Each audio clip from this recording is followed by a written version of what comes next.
Hi guys, welcome back to my channel. Today I'm going to be filming 15 summer reading recommendations. It's basically 50% classics that I've chosen, and then the other half is fantasy books, fantasy series, Greek mythology retelling, some translated fiction, and more. So we'll start with a fantasy book first. So the first book I have is The Starless C, and this is by Erin Morgenstern. And this is basically a super whimsical fantasy story. It actually starts in like contemporary time period. And it follows a boy named Zachary, and he basically finds this mysterious library book, and it contains details about his life, and it basically takes him on this quest.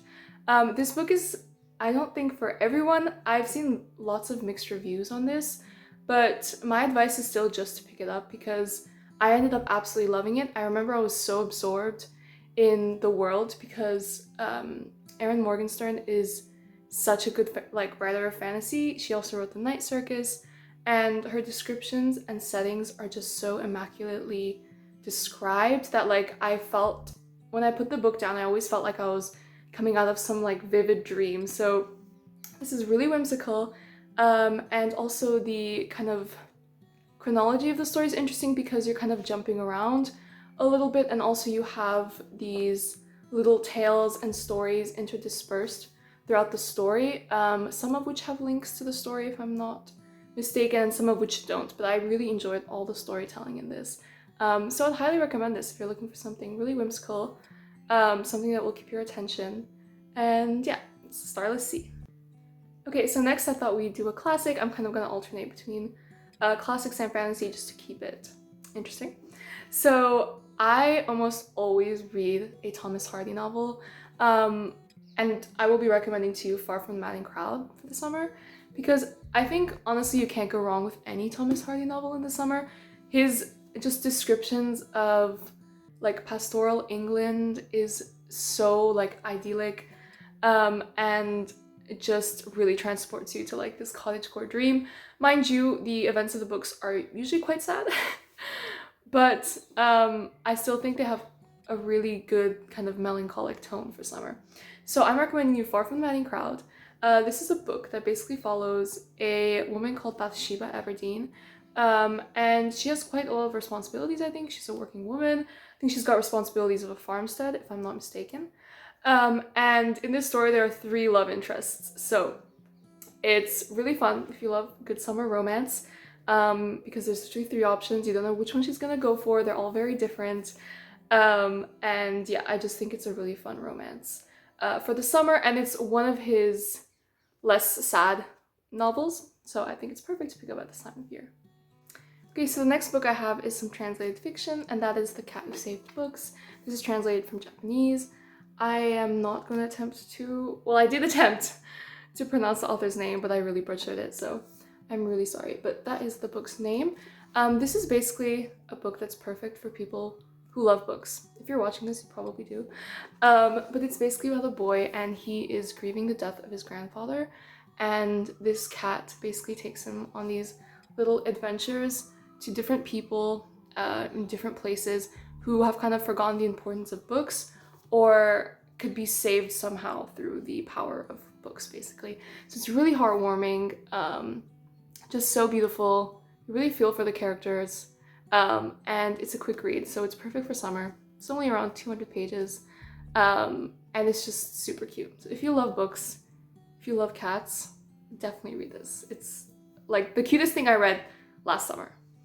Okay, so moving back to classics, we have one of my favorite things that I read all summer, and that was Walden by Henry David Thoreau. So this basically, this book is also called, I think, Cabin in the Woods, if I'm not mistaken. And basically it's about his account of living in the woods in Massachusetts for, I think, about 2 years. And yeah, it's a story of solitude, of reflection. There's a lot of very philosophical and passages, a lot of beautiful imagery, and yeah, it's definitely worth a read. I will say, don't be put off by the first chapter, because the first chapter is called Economy, and I think it's actually the most boring chapter of the whole book, and it's the longest chapter of the whole book, I think. So You have to be really determined. Get through that first chapter. I mean, maybe you'll find it interesting. I just thought it was really boring. I just didn't care. But some of the other chapters are so beautiful, and the writing is so nice, and the descriptions of the cabin and the woods. It's really the perfect book for summer, the perfect classic for summer in my opinion. So some of the other chapters are called Reading, Sounds, Solitude, The Pawns, Brute Neighbors, and then Spring. So those are some of my favorite chapters if I remember. So yeah, definitely worth the read for summer. Something a little more reflective, a little philosophical, a little slow, but I think it's so beautiful. Be patient, get through the first chapter. But I mean, also, if you haven't got that much time and you kind of just want to try it out, maybe just skip to a other chapter in the book to see if you like the writing style, and then definitely dig in. Okay, so next for a fantasy pick, we have Nettle and Bone by T. Kingfisher. So this is a short adult standalone fantasy book, and it's basically about the sister Mara who is trying to, I think, take revenge on her sister who has been abused by this like horrible prince. And she basically goes on a journey with a witch, a knight, and a chicken. So it's really sweet, a little funny, heartwarming. I'm saying all these adjectives, but also it's a little dark, if I remember, but it's quite funny. T. Kingfisher writes her fantasy stories with a lot of humor, so even though some of the topics might be quite dark, it still is a really fun thing for summer. It's also short, so that's why I think it's perfect for like a road trip or something, because it's about 300 pages. But yeah, I think honestly anything by T. Kingfisher is a great fantasy read for the summer.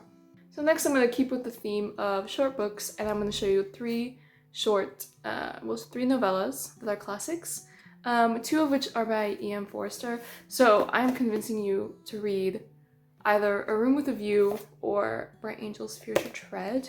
A Room with a View is definitely his more celebrated work. There's a movie even, I think, so if you really like it, you can watch the movie. But both of these books I think are great for summer because I think both of them take place in Italy. Yes, both of these take place in Italy in the summer. There's romance, there's a little bit of kind of domestic drama, and E.M. Forster writes beautifully in my opinion, like really surprises me with like really poetic and like beautiful quotes. Hence I have all these little tabs saving my favorite passages from Where Angels Fear to Tread. But I would say A Room with a View is probably the preferred novel amongst most people who have read E.M. Forster. This one, Where Angels Fear to Tread, I think is a little more tragic. There's like several deaths, and I don't remember if a lot of people die in this, but I don't think so. I think this is a little lighter in tone. But both of them I think are great summer reads. Both take place in Italy in the summer, and there's just enough domestic and romantic drama to enjoy. And then I'm also gonna recommend you any short novel really by Jules Verne. So my personal favorite is 20,000 Leagues Under the Sea. I love this one because I have always loved the ocean and ocean themed things. So this is really fun. It follows a professor and his assistant, kind of like a sidekick, and they go aboard this really, really cool submarine called the Nautilus, which is captained by this kind of mysterious man called Captain Nemo, and then ensues all these adventures. So I loved this. It's really short. I will say it is maybe perhaps a little bit more dense because it is classic sci-fi. So there's kind of like scientific details that Jules Verne loves to play with because he was passionate about science. So it's a little more dense, but it's a short book, and it's definitely worth it if you want to kind of be transported on like a summer adventure if you're not going anywhere. Okay, next for fantasy, I have actually, let's do the last fantasy standalone because after I have some idea for fantasy series. So I don't read a lot of Greek mythology retellings. I was never super passionate about it as like a teen or anything, but I have read the Odyssey. It's behind me there. I read the Odyssey by Homer, and I decided to, I think this was last summer, pick up something Greek mythology, just for fun, just to push myself out of my comfort zone. And that was Elektra by Jennifer Saint, and I ended up really loving this. This follows, I think, 3 characters from Greek mythology, Cassandra, Elektra, and another person whose name I can't pronounce. But basically this follows, I think, a mother and a daughter as well, and it's honestly really tragic. It's really sad, but the characters are like so vivid, and it does also follow the events of the Trojan War, and how it affects or is seen by the lens of these characters from Greek mythology, 3 women. And so if you love multiple point of views, this is perfect for you. But yeah, it's really sad, quite moving, and the characters are so vivid that like I ended up really disliking, I think I really disliked Elektra, by the way. And I think really felt for Cassandra. So really moving story, really great characters, and I feel like Greek mythology is perfect for summer for some reason, because you want a little bit of drama. So I definitely recommend this. Okay, so next for classics, we've done kind of all the shorter classics that I had to recommend, but then I have a few longer classics, so I think I'm going to show you those first, and then I'm going to show you the fantasy series that I recommend or think are perfect for summer. So the first classic, I say this is still on the lighter side, is Little Women by Louisa May Alcott. Obviously most people know what this is about, but this is your sign to just pick it up during the summer, because it is basically following the March sisters, of which there are 4 or 5, guys don't hate me. And one of the sisters, I think it's Amy, yes, Amy, sorry. I read this book like 2 summers ago, but I loved it. I thought it was a perfect summer read. One of the sisters, Amy, is also traveling through Europe. There's romance. And also I find the writing style really easy to read. I'm not sure if it's considered a children's classic, but it's really not dense. So it's perfect as well if like you are trying to like challenge yourself to get into classics, or you haven't read a classic in a while. I think Little Women is the perfect one to start with. It's perfect for summer. Not really multiple point of views, but like you follow the lives of multiple sisters. So it definitely kept me really interested. Loved the traveling through Europe bits. The romance is also quite like heartwarming, also quite heartbreaking. So definitely recommend to finally give this a go. So next for the more epic classics, but yeah, getting more and more kind of ambitious, I have the Canterbury Tales by Geoffrey Chaucer. I love a little bit of medieval, really old literature in the summer. I just think it's the perfect time, and this one is actually really accessible, easy to read, retelling of the Canterbury Tales. So it's retold by Peter Ackroyd, who's a historian, and he does really great retellings of old texts. So the original, the Canterbury Tales, is of course epic poetry, but this is a prose retelling. So it reads more like a novel if you're kind of intimidated by epic poetry, which I am. So I thought this was really great. But it's so funny. You follow basically a group of people from medieval society, and they're all going on a pilgrimage. And they all have kind of different reasons. They have different stories, and they basically tell stories from their lives. Some of the stories are better than others. It's just the way it is, usually, with like short stories and this kind of format. But it's just so great, so funny. I really love it. I will say, if you don't love religious themes, you may feel a little bit bored, because in some of the stories it becomes a little repetitive by the end. I remember there was a lot of stories with really heavy like Christianity themes. So if you're not into that, probably not for you. But I think you can still read it and enjoy it. But definitely something to think about. Okay, and then the last classic I have to recommend before we get into the fantasy series genre is Anna Karenina by Leo Tolstoy. So this is definitely the most ambitious of all the classics. We went from kind of short to long, but I think the summer is the perfect time to just delve into a really long classic, because I mean, stories like this by Leo Tolstoy, I mean, they're so epic in proportion, and the characters, like, you really follow them through so much in their lives that like it's just the perfect thing to read in the summer. And my favorite character in Anna Karenina is probably Levin. I hope I'm pronouncing his name right. But he goes through like a spiritual journey and it's just so beautiful. So I just really recommend this. I mean, I just don't think you can go wrong. Just give it a try. Also because this is like translated fiction, I mean, it's a translated classic. It doesn't really read as dense as some classics that are originally in English, if that makes sense. I think people know what I mean. It's still like a little hard to keep track of all the names and stuff. But I just realized I didn't even say what this book is about, but it's very famous. Basically, it's about a woman, Anna Karenina, and she basically has an affair with a count called Vronsky. So it's kind of forbidden romance. It's quite tragic, follows a lot of characters, and it's just, I could not recommend it enough, honestly. I feel like after you read this book, you will just feel like you're part of something special. You're part of a group of people who read this book, and you just want everyone else to read it. So definitely recommend reading Anna Karenina this summer for an ambitious summer read. Okay, so next to probably my favorite undertaking during summer. So my favorite kind of reading during the summer is either really ambitious classics or fantasy series. It's the perfect time to read fantasy series. I usually put off reading a bunch of fantasy series during the year because I'm like, I'm too busy.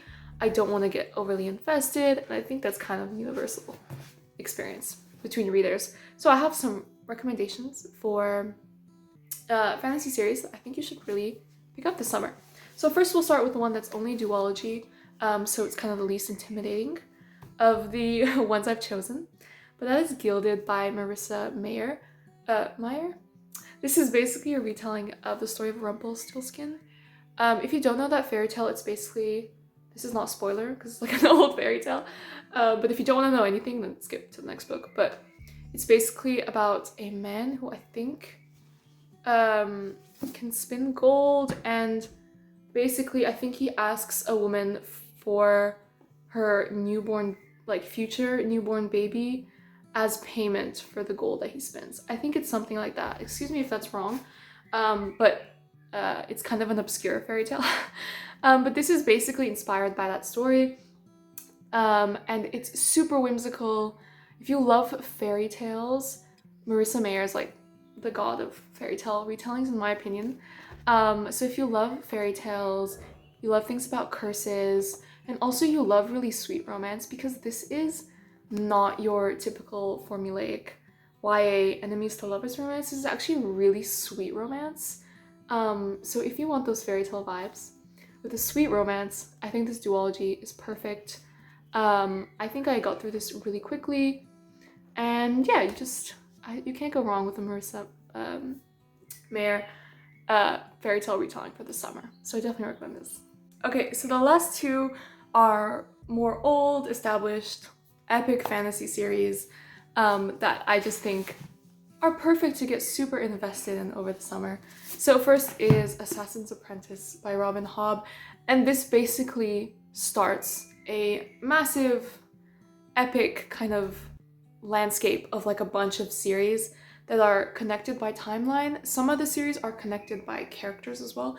So although I didn't read this series during the summer, I read the next trilogy that is about the same characters last summer, and I just loved it. I mean, these books get really long as the series go on, like some of them have like 800 pages, but I read them so surprisingly quickly because I think Robin Hobb is honestly one of the, like, I think if not the most talented like fantasy writer, obviously Tolkien too, but absolutely like has such a talent for writing fantasy. Her characters like feel so real. Like I feel like an emotional connection with her characters so strong I've never felt in any other fantasy series. And you basically watch a bastard son of the king, Fitz, grow up and go through all these hard trials in his life. And also the magic system is really interesting. It has to do with kind of telepathy. And also this is very like politics heavy fantasy, which I wouldn't think that I would be into, but the way it's kind of described is just the way everything is woven by Robin Hobb is so incredibly interesting, and like I just don't know how she does it. So if you want to get stuck into some epic fantasy with like a medieval vibes, lots of politics, you're following someone literally grow up, you're like watching them grow up. But yeah, basically I'm just begging you to read anything by Robin Hobb this summer. You won't regret it. You'll probably get really invested, and yeah, it's just the perfect fantasy reads for summer. Next, I'm just finally reminding you, giving you another sign that you need to read The Lord of the Rings this summer. I think I started the Lord of the Rings series last summer or the summer before, and I mean, I can't even summarize a like book series so epic. Most people have seen the movies, but this is your sign to read the books finally, because they are better than the movies. Because first of all, you feel so accomplished after you read all 4 books. And also I personally love descriptions of places and stuff, and you don't get that obviously when you watch a movie. So some people feel like it's a little bit dense in the book sometimes, but I actually really like the place descriptions and just all the little details that you don't get in the movies. So I definitely recommend picking up The Lord of the Rings finally this summer. You'll feel so accomplished, and it's just so enjoyable, and it's just also a really nice fantasy series if you're not interested in romance a lot in fantasy. So like The Lord of the Rings is all about like male friendship, friendship group, obviously fellowship. So if you're looking for some epic